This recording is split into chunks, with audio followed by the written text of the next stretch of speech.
Yung patatas nyo, gawin nating masarap na negosyo. Gulay po ang nasa loob nito. At ituturo ko mamaya kung ano ang mas lalong magpapasarap dito. Kaya naman titikman ko muna to.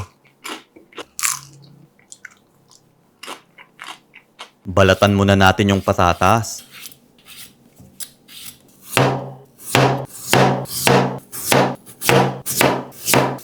Hihiwain ko lang to ng manipis.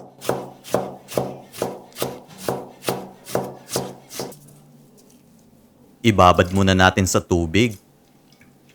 Hetong mga lutuan na ginagamit ko, ilalagay ko na lang sa comment section kung saan ko nabili ang mga ito.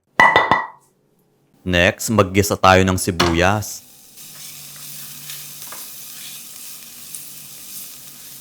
Sunod naman yung bawang.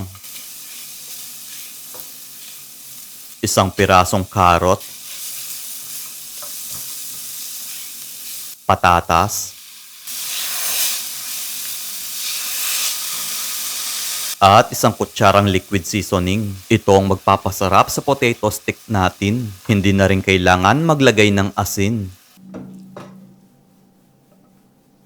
Gagamit ako ng molo wrapper dito. Pero pwede namang lumpia wrapper ang gamitin nyo. Irorolyo ko lang ito ng may konting higpit. Ilalak ko lang gamit ang tubig. Then, pirituhin na natin to.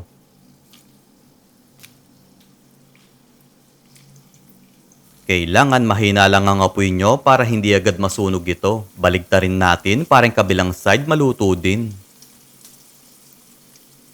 Next, ilagay muna natin sa strainer.